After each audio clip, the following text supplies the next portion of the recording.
반갑습니다. 김도찬입니다. 많은 사람들이 저에게 이제 가르침을 받기 위해서 찾아오고 있습니다.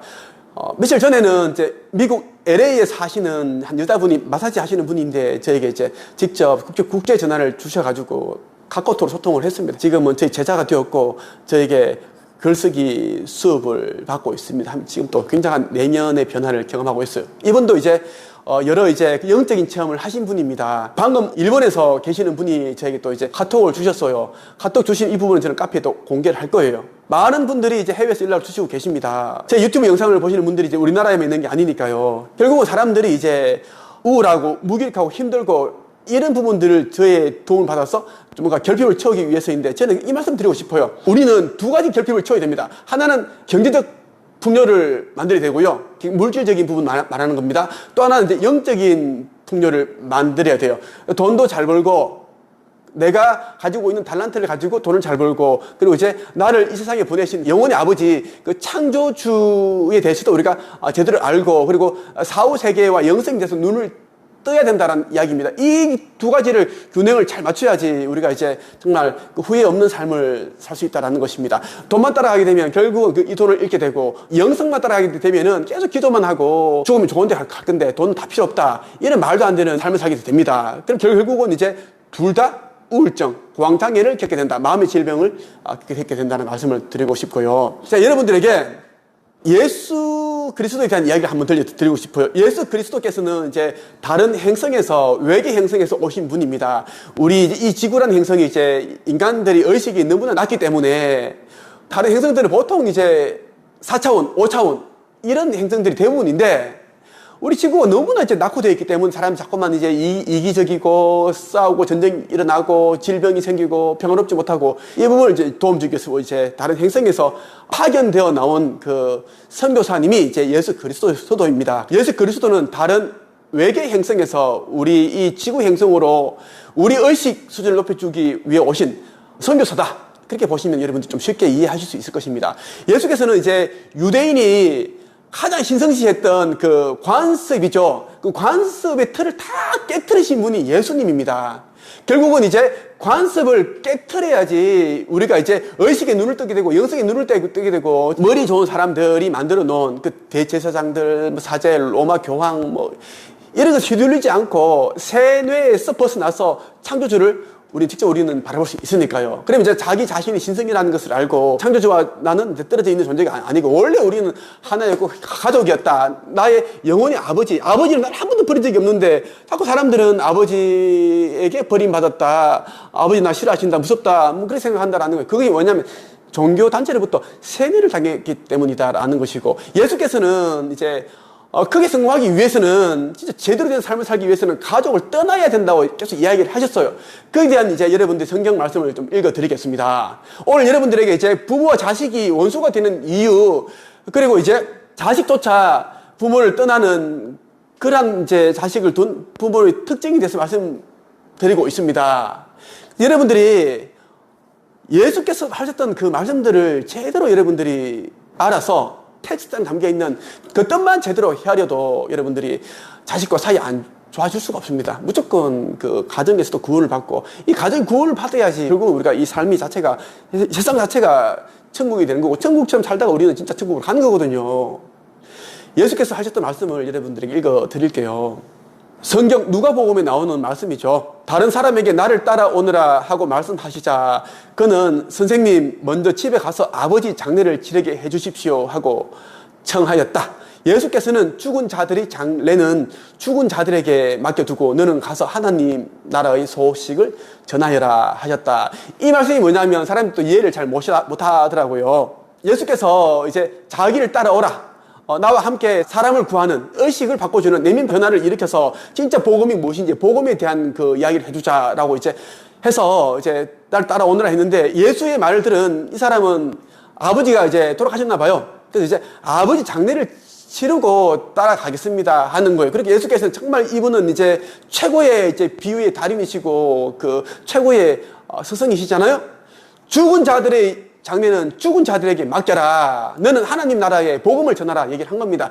죽은 자들이 뭐냐면 남아있는 가족이 있겠죠. 형제들이 있겠죠. 그 사람들은 복음도 모르고 그 창조주도 모르고 어떻게 살아야 되는지를 모릅니다. 꿈도 없고 하고 싶은 일도 없고 그렇기 때문에 그 사람들이 심장이 뛰고 있지만 오히려 그 사람들이 죽은 자들이다라는 것입니다. 그 너희 아버지는 돌아가셨지. 그리고 너희 이제 형제 어머니도 내가 보기에는 성경에 나오는 그 하나님의 여호와의 뜻대로 살지 않는 자들이니 죽은 자들이다. 그들에게 맡기고 너는 너무나 귀한 시간이 주어졌으니까 나를 따르라. 그 이야기를 한 겁니다. 여기서 무엇을 봐야 되냐 하면 여러분들이 하고 싶은 일이 있으면 그 부모님의 눈치를 보지 마시고 형제 자매의 눈치를 보지 마십시오. 예수께서도 희망이 되는 일, 사람을 살리는 그 일을 하라고 하신 거예요. 누군가를 살리는 것보다는 오히려 자기 자신을 살리고 자기 자신을 구원하는 일이 저는 최고 가장 귀한 일이라고 생각을 합니다. 내 자신이 나를 구원하지 못한 상태에서 다른 사람을 구원할 수 있다? 절대로 구원하지 못합니다. 모든 힘은, 내적인 힘은 나 자신에서 이 내적인 잠재력에서 나오는 것이기 때문입니다. 또 이런 말씀도 있습니다. 또 한 사람은 선생님, 저는 선생님을 따르겠습니다. 그러나 먼저 집에 가서 식구들과 작별 인사를 나누게 해주십시오 하고 말하였다. 예수께서는 쟁기를 잡고 뒤를 자꾸 돌아다 보는 사람은 하느님 나라에 들어갈 자격이 없다고 말씀하셨다. 누가복음에 나오는 말씀입니다. 또 한 사람은 이제 예수가 나를 따르라 하니까 따르겠습니다 했는데 이제 식구들에게 왜 이제 집을 떠나야 되는지 스승을 따라가야 되는지에 대한 설명을 해주고 작별 인사를 하게 해달라 한 거예요. 자, 예수께서 딱 잘라 말했습니다. 그렇게 하면 안 돼. 쟁기를 잡고 논밭을 가는 자가 자꾸 뒤를 돌아보면 제대로 쟁기질을 할 수 없다라는 겁니다. 예수께서 말씀하시는 쟁기질은 무엇이냐면 사람의 의식을 변화시키는 일입니다. 세상을 변화시키기 위해서는 사람이 의식을 변화시켜야 되는데 식구들과 작별 인사를 하고 오겠다 이렇게 한다 보면 또 식구들이 붙잡고 안 놔줄 수가 있습니다. 왜 가려고 하느냐, 집이 지금 엉망인데 당신이 없으면 안 된다 뭐 그럴 게 아닙니까? 그러면 이제 이 사람은 자꾸 뒤를 돌아보게 된다라는 겁니다. 그럼 예수께서 하신 말씀처럼 이제 진짜 해야 할 일, 이 귀한 일을 못하게 된다라는 것입니다. 많은 사람들이 이제 가족 때문에, 형제 때문에 발목 잡혀가지고 자기가 하고 싶은 일이 있어도 못하는데 성경에서는 이걸 아주 적절하게 비유를 하신 거예요. 20대는 20대로서 해야 할 일이 있고 30대는 30대 해야 할 일이 있습니다. 40대, 40대 해야 할 일이 있는데 많은 분들이 이제 저를 찾아오셔가지고 상담을 받고 저와 이런저런 얘기를 나누면서 상처를 또 치유도 받는 경험을 하십니다. 그동안 자기가 이제 열심히 살았지만 인생이 안 달라지고 해놓은 성취물이 없는 거야. 직장 생활을 10년을 하고 책을 하루에 한 권씩 읽고 했는데 계속 직장 생활만 하고 있고 사람들 인정 못 받고 있고 또 미래를 생각해도 암담하고 불안하다라는 거예요. 직장 생활도 중요하지만 중요한 것은 본인의 인생입니다. 본인 인생을 챙기기 위해서는 본인이 이제 이 땅에 와서 꼭 하고 싶은 일들이 무엇인지를 생각을 하고 그리고 자신이 이제 가지고 있는 취약점, 단점, 뭐 컴플렉스, 상처 그러한 것이 무엇인지 또 한번 들여다보면은 자연히 이제 자기가 해야 할 일을 찾게 된다. 제가 그랬거든요. 저는 가장 이제 싫어했던 그 가난, 우리 부모님은 가난했기 때문에 저는 이제 제가 가난이라는 그 족쇄를 끄고 싶었습니다. 그래서 저는 독한 마음으로 창조주와 저를 믿고 꿈 하나만 믿고 달려왔습니다. 얼마나 많은 시련이 있는지 모릅니다. 제가 책 한 권 내기 위해서 5년 이상을 제가 500번 이상 출판사로부터 거절을 당했어요. 그것만 당했습니까? 어떤 출판사에 제가 사기를 당해가지고 1200만 원을 물려주기도 하고 별의별 일들이 다 있었습니다. 그렇게 하다 보니까 이제 제가 많은 상처를 받았는데 그 과정에서 단단해졌고 이제 글쓰기, 책쓰기, 출판하는 방법 뿐만 아니라 이제 책을 쓰고 브랜딩해서 이제 세상에 책이라는 결과물을 내놓고 책이라는 수단을 가지고 사람들에게 또 내가 알고 있는 지식과 정보, 경험을 다 나눠주면서 그 대가를 또 돈으로 받는 이런 1인 창업과 지식 창업과 무자본 창업을 할 수 있는 비법을 다 제가 또 알게 되었다라는 것입니다. 여러분들도 그렇게 살아야 한다. 그 말씀을 꼭 드리고 싶습니다. 말씀 중에 제가 안내 말씀 하나 드릴게요. 제가 여러분들에게 의식 성장과 영적인 그 진보를 위한 수업을 하나 만들었습니다. 김도사 의식 성장 수업입니다. 한 달에 4번 진행이 되고요. 계속 들으시면 됩니다. 이어서 가니까요. 매주 화요일 7시 반부터 9시 반까지 진행이 됩니다. 여기에는 의식 상승과 영혼의 진보에 도움이 되는 그런 책들을 제가 선정을 해서 제가 읽어드리면서 제 생각, 저의 그 깨달음, 지혜를 여러분들에게 들려드립니다. 그러면서 이제 내적인 변화에 도움되는 말씀도 여러분들에게 들려드리고 제가 어떻게 해서 이 자리까지 왔는지 저는 이런 상황에서 이렇게 헤쳐나왔고 기타 등등을 다 들려드릴 거예요. 그럼 여러분 자연스럽게 이제 그 용기가 생기고 꿈이 생기고 그리고 나도 부자가 되고 싶다. 그런 욕망이 이제 활활 불타는 경험을 하게 될 겁니다. 누가복음에 보면 또 이런 말씀이 나와요. 누구든지 나에게 올 때 자기 부모나 처자나 형제 자매나 심지어 자기 자신마저 미워하지 않으면 내 제자가 될 수 없다. 예수님의 제자가 된다는 것은 정말 영광스러운 일 아닙니까? 우리도 창조주의 아들이고 예수도 창조주의 아들이지만 우리가 똑같은 그런 존재입니다. 다만 이제 예수께서는 의식이 굉장히 이제 높으신 분입니다. 7차원에 계신 분이고 우리는 뭐 지금 뭐 3차원 이 정도의 의식이 지나지 않기 때문에 우리는 쳐다볼 수가 없는 정도죠. 7차원 의식을 가지게 되면 공기 중에 보이는 이런 많은 원자들이 있죠. 전자, 에너지들을 가지고 직접 이제 손에 응축시켜 가지고 물질화 만들 수 있고 황금 덩어리도 만들 수 있고 그리고 그 벽시가 있으면 벽시가 바로 이제 몇 초 만에 자라게 할 수도 있고 사과나무를 심었는데 몇 초 만에 사과나무가 다 자라가지고 사과가 열리게 있게 할 수 있는 그런 이제 능력을 또 발휘할 수도 있습니다. 그 정도의 경지에 계신 분이 예수 그리스도인데 이분께서 하신 말씀이 내 제자가 되려면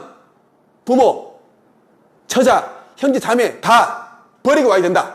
이 말이 뭐냐면 과거를 다 버리고 와라. 그 상처, 배신감, 미워했던 그런 정오, 원망했던 마음들을 가져오면 안 된다는 것입니다. 그래가지고 우리가 앞으로 갈 수 없어요. 그래서 부모, 형제에도 똑같은 겁니다. 우리의 과거를 다 알고 있습니다. 그래서 제가 아무리 제가 뭐 책을 300권 쓰고 작가 최초로 특허를 가지고 있는 사람은 저밖에 없습니다. 그리고 16권의 교과서에 글이 수록되어 있고 13년 만에 1200명의 일반적인 사람들, 초보 저자들을 작가로 만들었고 저는 책 한 권이라도 써본 사람들 저는 코칭을 하지 않습니다. 저는 아주 깨끗한 상태, 책을 읽지 않거나 이제 간절한 마음으로 찾아온 그런 초보들만 저는 가르칩니다. 그 사람들 1200명 제가 가르쳤고 미국 뉴욕에 가서 뉴저지 이런 데 가서 제가 또 특강도 하고 책 쓰기 관련해서 상담을 해주고 그렇게 제가 온 사람이 접니다. 그리고 제가 가지고 있는 그 달란트를 제가 개발을 해서 200억 자산가가 되었고 부동산만 해도 지금 수십 개를 가지고 있습니다. 그래서 사람들이 이제 저를 찾아오는데 제가 부모님에 대해서는 이제 존경하는 마음은 가지고 있되 부모님이 무조건 이제 뭐 이거 믿으라 이거 해라 한다고 해서 하지 말고 본인이 가고 싶은 길을 가라고 얘기를 합니다. 그게 정확해요. 부모님 가운데 크게 성공하신 분들 아무도 없더라고요. 다들 그냥 직장 생활을 하다가 이제 고만고만한 생활을 하시다가 은퇴하시고 아니면 다니던 직장 그만두고 집에 그냥 백수로 계시고 그런 분들이 이제 뭐 이렇게 살아라 저렇게 살아라 이런 여자 만나라 이런 남자 만나라 돈을 이렇게 쓰면 안 돼 그런 말을 자기가 없다고 저는 생각을 합니다. 돈도 크게 벌어본 사람이 그것도 기초부터 밑바닥부터 해본 사람에게 배워야지 돈이 원리라든지 사람을 또 잘 만날 수 있는 방법 어떤 사람을 피해야 되고 쎄해한 사람 있죠. 그런 사람도 피해야 된다. 뭐 다 해올 수 있는데 그거를 이제 이런 부모님들이 못 알려준다라는 것입니다. 그래서 이제 평범한 부모는 모르지만 성공한 부모들은 지키는 또 원칙들이 있습니다. 평범한 부모들은 공부 열심히 해야 된다, 성공한다, 착하게 살아라, 겸손하라, 무조건 교회 가라, 하나님 믿어야 된다, 불교 믿으면 안 된다, 뭐 어떤 직업을 가져라, 돈 아껴 써야 된다, 무조건 카드 쓰지 마라 그런 얘기를 하시잖아요. 근데 이제 크게 성공한 부모들은 그렇지 않다라는 것입니다. 종교라는 것도 엄마는 아빠는 뭐 성당 교회를 다니고 있지만 너는 네가 원하는 종교를 믿으면 되고 안 믿어도 된다. 네가 원하는 네가 행복할 수 있는 행복해지는 그러한 일을 했으면 좋겠다. 직업이라는 것도 우리가 뭐 종착역도 아니고 너가 자기 개발하는 데 있어서 이 직업을 가지면 정말 도움이 되겠다 하면은 이 직업을 가지고 아니면은 이제 다른 직업을 가져도 된다. 엄마 아빠는 이것밖에 못해서 이 일을 하고 있지만 너는 그러지 마라. 너는 이제 엄마 아빠처럼 살지 말고 최고의 삶을 살고 큰 인생을 살아라. 그렇게 얘기를 해준다라는 것입니다. 세상에 넘쳐나는 것이 돈이다. 그 돈이 너에게 그쳐가게끔 하면 된다. 그럼 너는 이제 소비자가 되지 말고 생산되는 생산자가 되고 창조자가 되라. 그러면 많은 돈을 가지게 되고 너는 아주 큰 부자가 될 거다. 이렇게 가르친다라는 것입니다. 그래서 저는 이제 우리 어머니가 뭐 교회를 가라. 교회 안 가면 뭐 큰일 난다. 우리 하나님께서 후 불어버리면 한순간에 다 날아가는데 뭐 꼭 매주 교회 가야 된다. 교회 가서 예배 듣고 찬송가 부르고 해야 된다. 그렇게 말씀하시지만 저도 좀 불편합니다. 저는 안 갔습니다. 안 간 지가 저는 아주 10년이 넘었습니다. 교회 안 가고 나서는 마음의 어떤 내적인 평화가 할렐루야가 됐습니다. 교회 갔으면 계속 불편한 마음, 말로 표현할 수 없는 마음, 교회 다니시는 분들한테, 저는 교회 다니니까 마음이 더 불편하네요. 교회 가기 싫어요. 그럼 저만 이상한 사람이 되는 거예요. 그래서 저는 싹 그 무리에서 빠져나왔습니다. 저희 집안, 교회 기독교 집안이지만 우리 집 말고 우리 친척들 많아요. 제가 보니까 다 가난하게 살아갑니다. 어떤 사람은 결혼도 못했고, 꿈도 없고, 그냥 그렇게 살아가는데, 저는 힘들게 살았지만, 저는 이제 종교를 버려버리고, 우리 창조주, 나의 영혼의 아버지 딱 택해버리니까, 딱 순서가 정리가 되더라고요. 제가 오로지 바라봐야 할 존재, 그 대상은 창조주 그분이다. 중간, 상인 같은 그런 종교들을 쳐다보지 말자.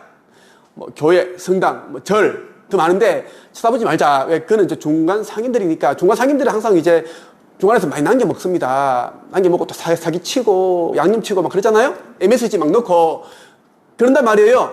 죽으면 하나님 안 믿으면 지옥 간다. 그리고 말도 안 되는 그런 MSG 쓰는 그런 자체가 저는 다 이제 초월을 했다라는 것입니다. 또 하나 더 볼게요. 마태복음에 이런 말씀이 나옵니다. 예수께서 아직 군중에게 말씀하고 계실 때에 예수의 어머니와 형제들이 밖에 와 서서 예수와 말씀을 나눌 기회를 찾고 있었다. 그래서 어떤 사람이 예수께 선생님의 어머님과 형제분들이 선생님과 이야기를 하시겠다고 밖에 서서 찾고 계십니다. 하고 알려드렸다. 예수께서는 말을 전해준 사람에게 누가 내 어머니이며 내 형제들이냐 하고 물으셨다. 그리고 제자들을 가리키시며 바로 이 사람들이 내 어머니이며 내 형제들이다. 이렇게 이야기를 하셨습니다. 대단하지 않으세요? 예수님의 어머니와 형제들이 찾아왔는데 수만 명의 군중들이 있고 그때는 예수께서 이제 병자를 고치고 있는데 보통 사람들은 인간적인 측면에서 본다면 막 쫓아가서 우리 어머니, 내 동생아, 막 이렇게 알아야 될 거 아닙니까? 인사한다고 바쁠 텐데 예수께서는 딱 잘라서 말씀하셨습니다. 누가 내 어머님의 형제들이냐? 창조주의 원리대로 살아야지 나의 어머니며 형제들이다. 나와 함께 있는 이 제자들이야말로 나의 어머님의 형제들이다 라고 이야기를 했습니다. 이 말은 뭐냐면 예수님께서는 사람을 살리시는 의식 변화를 시켜주는 일을 하고 계신 분이잖아요. 아주 귀한 일입니다. 신성한 일이고 거룩한 일입니다. 교회에 가서 기도를 하고 예배를 드리고 이런 예수께서 하셨던 일과는 비교가 안 됩니다. 그 일을 하셨기 때문에 자기 제자들은 그런 일을 함께 하고 있기 때문에 아주 자기와 영적으로 아주 친밀한 그런 어머니이고 형제들이다라고 얘기를 하신 겁니다. 그래서 여러분들도 부모 형제들이 있더라도 제가 말하는 그 창조적 근원의 법칙 아래 그대로 사시는 분들이면 정말 여러분들이 막 진짜 좋아하고 사랑하고 그렇게 할 필요 있는데 이제 부모님 그렇게 안 사시면서 가난하게 사시고 잔소리만 하시고 어디 하나 꿈도 한번 잃어본 적이 없으시고 어떻게 하면 결혼할까 그런 고민하시는 부모님을 두고 있다면 여러분들은 좀 고민해봐야 됩니다. 여러분이 자신의 인생을 살아라고 얘기를 하고 싶고 그리고 자주 부모님과 안 만나는 게 좋습니다. 자주 만날수록 오히려 이제 그 부모 자식 간에 이제 사이가 틀어지고 인연이 이제 끊길 수도 있습니다. 많은 상처가 올 것이기 때문에 그래서 저는 예수께서 하셨던 말씀이 있어요. 마태복음에서 집안 식구가 바로 원수다. 집안 식구가 바로 원수다라는 거. 원수는 어디 있는 것이 아닙니다. 가장 가까이 있어요. 적은 내 안에 있다. 적은 나의 원수는 우리 집 안에 있다라는 거. 그래서 우리가 이제 이 가정이라는 이 테두리를 벗어날 수 있어야 된다라는 거. 가정이라는 테두리, 부모라는 그 그늘에서 벗어나는 자들만이 용기가 있는 자들이고 자신의 꿈을 이룰 수 있는 그런 패기가 있고 진짜 창조주께서 주신 그 탤런트를 정말 이제 개발할 수 있는 사람이다 라고 저는 말씀을 드리고 싶습니다. 오늘 여기까지 하겠습니다. 감사합니다.